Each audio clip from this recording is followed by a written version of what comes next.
silk po yung palaman niya. Okay? So ngayon, ang proseso nito, wala pang machine, papakuluan nila ng 3 to 5 hours and then ibibilad sa araw. So parang magiging cotton ball, tignan nyo po. Yan.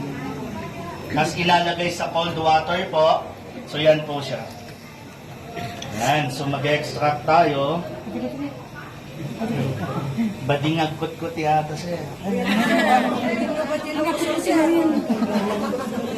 Okay? So yan po yun. Okay, so tignan nyo, dalawang kukun na yung nasa loob. So eto na yung pupa. Okay? So eto yung pupa. So sa Vietnam, hindi po nila to tinatapon. Opo, they roast it and they eat it. Kasi nga po, this is a protein.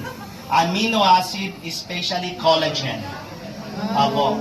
Yan, kaya pangpaganda po to, pangpabata po. Yes po. So, eto po kasi sa Korea, common na to, kinakain din nila. Ang mga silk po kasi, they are shiny because of the collagen content. Same with the pearl in the sea. Yung mga pearlas, shiny po siya kasi sa collagen content. Kaya sa Korea, most of the cosmetic company, ang ginagamit nila sa source of collagen kasi pearl. Pero pag mahal ang mga pearl at nauubusan sila, ang option pin nila is silk as a source of collagen po. Yan, kaya di ba sa Pilipinas, biglang uso yung mga pillowcase.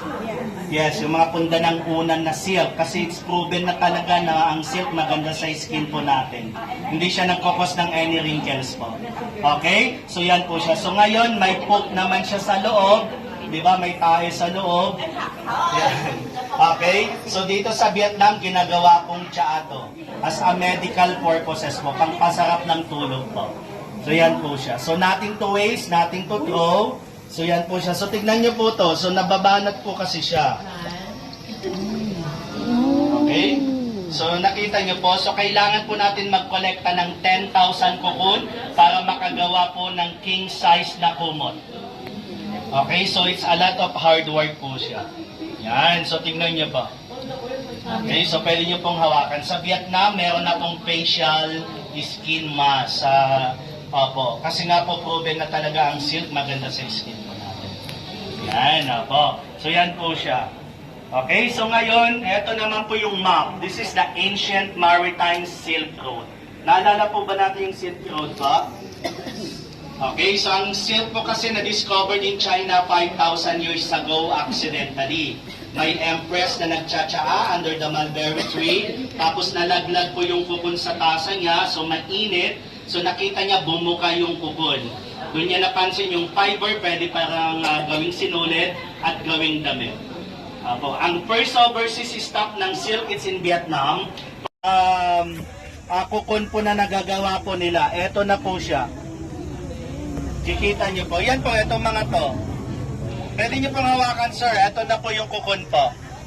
Yan, po. Yes, po. Ito na po yung laway nila. Natatapos po nila to 2 days lang po. So napakabilis lang po nilang gawin. So ngayon kung mapansin nyo, may yellow sa white, right? Yung white po kasi you can see anywhere like in China, India, and Thailand. Pero yung yellow, only here in Vietnam po. So yan po siya. So eto, hindi sila nangangagat kasi wala naman po silang ngipin. Yan, hindi sila makate kasi yung sa Pilipinas, yung po yung makakate. Kung may kukun po na nagagawa po nila, eto na po siya. Kikita nyo po. Yan po, itong mga to. Pwede nyo pong hawakan, sir. Eto na po yung kukun po. Yan, po. Yes, po. Eto na po yung laway nila. Natatapos po nila to 2 days lang po. So napakabilis lang po nilang gawin. So ngayon kung mapansin nyo, may yellow sa white, right? Yung white po kasi you can see anywhere like in China, India, and Thailand. Pero yung yellow, only here in Vietnam po.